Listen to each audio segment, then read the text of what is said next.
My name is Patrick Cosgrove, and I'd like to welcome you to Cosgrove's Cosmos, a website all about astrophotography, covering images, gear, tips, and techniques. Today, I'd like to introduce my most recent imaging project, which covers a very rich area in the constellation Sagittarius. 3 Messier objects are included in the field. These are M8, M20, and M21, and several other nebulae are also in the frame. We'll also be talking about target selection, data collection, and the image processing approach that was used for this image.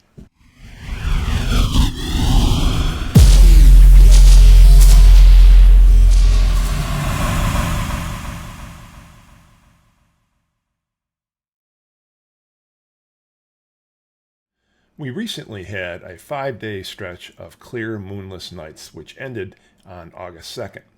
These are very rare for this location.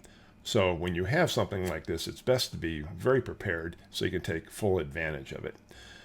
I had already selected targets for my 2 main telescopes, and I was trying to find some targets for my wide field telescope, which I'll show you right here. This is an ASCAR FRA 400 astrograph. Which with the camera that I'm using on there, which is an ASI 1600 mm Pro, gives me a field coverage of about 2 degrees by 2.5 degrees, so a pretty wide field. I thought maybe with that, instead of going after a single object, which is what I usually do, I would try for some kind of a group shot, given how rich the sky was in the south at this time of year. As it turns out, the constellation Sagittarius was just clearing one of my tree lines as it became dark. And I decided the best thing to do is to try to find a framing in that area that would include as many interesting objects as possible in a composition that I found pleasing. And what I typically do when I'm trying to find a composition like this, I use a Sequence Generator Pro. It has a great tool in there, which I use all the time to do my planning. It's the Framing and Mosaic Wizard. In that, you can search for an object, and it'll bring up a survey plate. And then as you drag a rectangle on the screen, it shows you the field of view that you can have with your camera. So you can move that rectangle around that survey plate to get the framing you want. You can even rotate the field to get the effect you want. So I did a search starting with M8 and played around with different compositions that I might get in that region. And the one I ended up with is the one that was used for the final image that I shot here. Let's take a moment to look at the composition in the final image. We can start down on the bottom here where we have M8, the Lagoon Nebula. Then we can come up here to M20, the Trifid Nebula. And above it is M21, which is open cluster known as Webb's Cross. So these are probably the most well-known nebulae in the picture. But then we have this really interesting region up in the upper left portion in here. This is a really nice example of emission nebula and reflection nebula, and there's some really nice little dark dust lanes that are falling in there as well. There is a lot of designations in this particular area, and I'm not aware of any common names for this. This looks to be like an extension of the Lagoon Nebula. To me, it looks like a paw print or perhaps an arm raised in a fist. But if you look at the annotated version of the image, you can see that there are a lot of catalog entries for this particular area. And probably the one which is most noted for it is the index catalog 4685. But you can see there are catalogs in here for light nebulae, dark nebulae, and there's a lot of different pieces that are registered in here.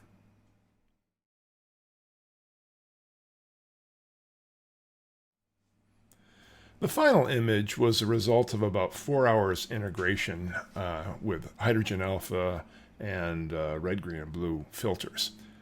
4 hours? Why 4 hours? You said you had 5 clear nights. You should have lots of integration. Well, that's true.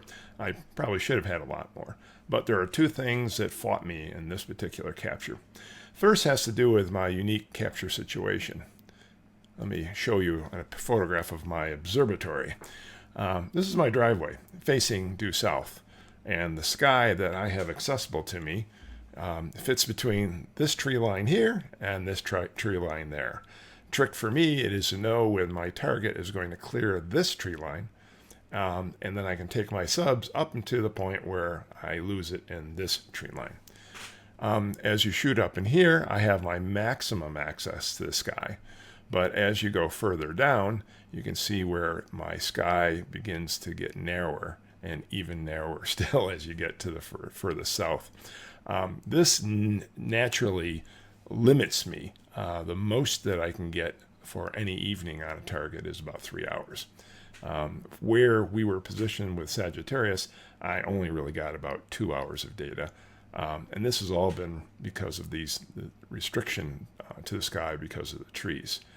I've suggested to my wife that my next astronomical gear purchase might be a chainsaw.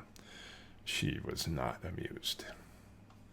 The second reason my integrations were shorter than I would have liked is because I ended up having to eliminate a number of subs because of guiding errors. As I was looking at the guiding errors, I was finding levels that are much higher than I would normally accept. And as I investigated the subs I was collecting, many of them were fine, but some of them had significant errors. I'll give you an example of a couple of things that I was seeing here. When you look at your subs and zoom in and you see dashes instead of dots, this is not a good thing. My CEM 26 mount, which is what I'm using on this particular rig, has always had a pretty good amount of backlash on the declination axis. This can be removed, but it seems like every time I remove it by adjusting belt tension, it ends up slipping a little bit again, and I have more backlash than I'd like to have. It really hasn't been that much of a problem because PhD2 has some wonderful documentation, and by reading through that, I was able to configure the program so that guiding with this circumstance was dealt with in the guiding parameters, and I was getting pretty good results all along. So this was a bit of a surprise. Normally, if I run into something like this, a cable may have snagged or is dragging on something. So of course I went out and investigated that. And in this particular case, the cables were all very well laid out, and that was not the issue. So I ended up looking at the PhD2 guiding parameters, and I was shocked to find that one critical checkbox, which is backlash compensation, was no longer checked. I have no idea how this became unchecked. I checked that very early on when I first started using this rig. I've never changed it. It's never been a problem, and I've gotten very good results. Suddenly I'm seeing guiding results like this, and that box became unchecked. Again, no idea how that happened. I checked the box, started the subs back up, and this seemed to resolve my problem. Unfortunately, a lot of damage was done there, and a lot of frames had to be culled. So the bad news was that I ended up with only 4 usable hours of data from this particular capture.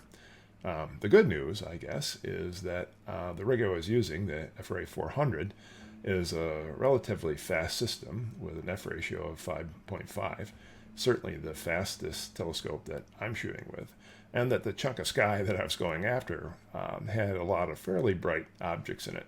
Between the two, even with 4 hours of data, I thought I had enough that I could get a decent image out of it.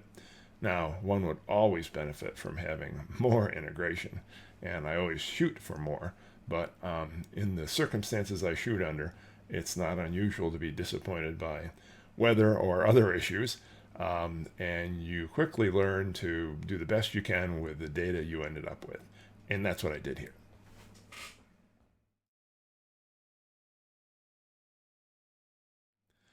My original plan for this image was to collect it in HaRGB. But as I thought about it, and I thought about how much hydrogen alpha signal is in this region, I thought I'd change my approach. And instead, I collected hydrogen alpha red, green, and blue data. And my plan was to use the hydrogen alpha as the luminance image that gets folded in to the final color image. Normally, this can be a very effective alternative way of capturing and processing their images. But I began to have doubts about that approach when I first saw the master hydrogen alpha image. Let me pull that up and show you what I'm talking about. This is what I ended up getting for the hydrogen alpha signal. The first thing you'll notice is that for an area that's very rich in stars, there really isn't a predominance of stars here that are dominating the image, and that's a good thing. The second thing you'll notice is that some of the fainter areas in nebulosity, say around the fist area up in here, is pretty well defined. It's actually bringing it out quite nicely, so that's a good thing. However, when I looked at the brighter portions of the nebula, if you look at the Lagoon Nebula here or the Trifid here, these bright areas are very thick and opaque, and they almost obscure the detail that is usually associated with those particular regions. You don't really see the stars coming through very well. You don't really see a lot of the background detail in there. And I thought that perhaps this was not going to be a good approach. So as an alternative, I decided I would use a synthetic luminance image. And I created that by combining the red, green, and blue data along with the hydrogen alpha using the image integration tool. This would put them together based on the signal to noise contribution of each image and weight them appropriately, and you end up with a final image. And that image came out looking quite a bit different than this one. Let me open that up. As you compare those two, that's some pretty dramatic differences. First, notice that the stars now are dominating the image. There's tons of stars. They really show up, and they compete with the areas of nebulosity. The second thing is, if you look in the areas of fainter nebulosity, this is not as well defined, right? You've lost some of that definition that we were picking up over in here. But if you go to the brighter areas of the nebula, like in this region here and in this area on M20, they appear more transparent. You see a lot more detail both in foreground and background. The stars are there and they're evident. So that did the right job. Where I ended up coming out on this is that I had two potential images that I could use as luminance images, and I had issues with both. So I decided the best approach is to try to use the best of both worlds and put them together. So what I did is I used the synthetic luminance image, and I used the LRGB combination tool to fold that into the RGB. But I didn't do it at a full weight. I did it at a lower weight. I think I did it at about 0.4, 0.44 weight, so that it's adding its contribution, but it's not the full contribution. Then I did another run with the LRGB combination tool, and this time I took the hydrogen alpha signal, and I folded that in, and I folded that in at a slightly lower weight too. But I did one other thing. I decided I didn't want to apply that to all areas of the image. I really wanted to apply that to the fainter areas of nebulosity where I wanted better definition. So I took the hydrogen alpha image and I created a mask, range mask, that isolated those areas, and I applied that to the RGB image before I used the LRGB combination tool. This gave me a blend of each of these techniques, and it gave me some of the strengths and avoided some of the weaknesses of the differences that you see between these two approaches, and that worked out pretty well.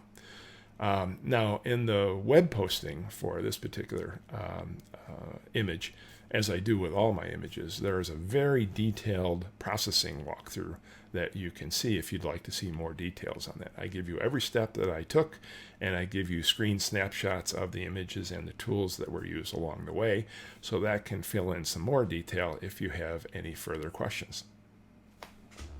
You may have come across this short video introduction as part of the posting on Cosgrove Cosmos for this imaging project. And if that's the case, I hope you enjoy reading the details about this particular image, its capture, and the complete image processing walkthrough that I include as part of the package. If, on the other hand, you happen across this video on YouTube, I'll include a link below that will take you to the Cosgrove Cosmos blog entry, which describes this particular imaging project in great detail. I welcome comments and questions that can be posted at the end of the blog. You can also use the contact form on the web page if you'd like to send an email to me directly. I try to be very vigilant about answering questions as they come my way. I'd like to thank you for sharing your time with me today. This is Pat Cosgrove from Cosgrove's Cosmos, signing off and wishing you clear skies and great seeing.